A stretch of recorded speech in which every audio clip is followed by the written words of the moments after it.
So tonight we're talking about temptation.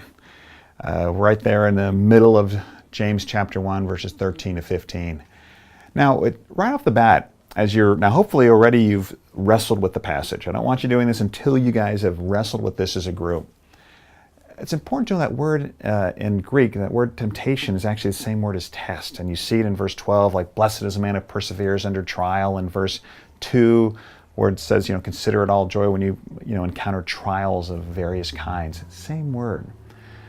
And so, it tells you something about the nature of trials and temptations and tests, that they're all kind of a similar idea. And you can tell from the context why the translators chose to use the word temptation, as it says it leads to sin and death here. But I think it's a good thing to think about and wrestle with is, what's the difference between temptation and sin? And remember, Jesus was tempted in all ways, yet without sin. Yet here he talks about kind of your own evil desires inside you. Because I think we can feel very guilty when we're tempted about things, but I don't think the Scripture calls us to this level of guilt when we are tempted, but not to let it go somewhere else. But I think it's a good thing to wrestle with, the difference between temptation and sin, and why temptation's a problem. Now, secondly, I want to talk about that process. How does temptation go to sin, to go to death? There's a great example in Proverbs chapter 7, verse 6. And the writer of Proverbs says, at the window of my house I looked out through the lattice. So he's looking, and he goes, and I saw among the simple, I noticed among the young men, a youth who lacked judgment. He was going down the street near her corner, walking down along in the direction of her house at twilight, as the day was fading, as the dark of the night set in. So right there, he's already setting up the thing. You're going out there directly where you know there's going to be trouble, right? You haven't done anything yet, but you're, foolishly walking down there to near that corner at the dark of night, at the time of day, at the place you shouldn't be. Yet he hadn't done anything yet.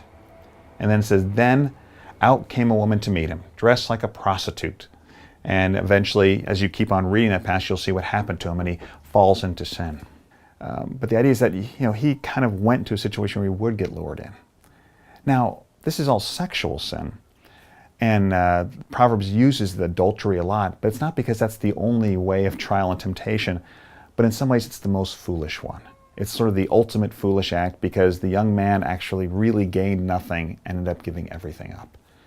For he said the jealousy of her husband will never be met in any other way besides his ultimate death. So in some ways it's an example of what happens here in James. But I think what's important for us to think about that process. What are the things you do in your life to put yourself in the process of this temptation to sin? Are there foolish ways in which you're doing it?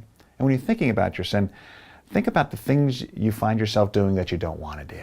Think broadly about it. You could be tempted about money issues, about all kinds of issues, relationship issues, when you find yourself, even at work doing things, with other people, being angry. All kinds of things happen when you find yourself doing the things you don't want to do. What do you do to put yourself in that position? What can you do to get yourself out of that process? You feel the wheels are turning. You feel it, you've began it. Are there ways you can stop it? What has worked in the past is a great way to think about it. Now, this is going to be a bit of an uncomfortable conversation in the groups. I think it's good to have. Because a good way to think about it, when have you succeeded in the past at breaking that cycle? And how can you make that a regular part of your life? I hope you have a good discussion tonight.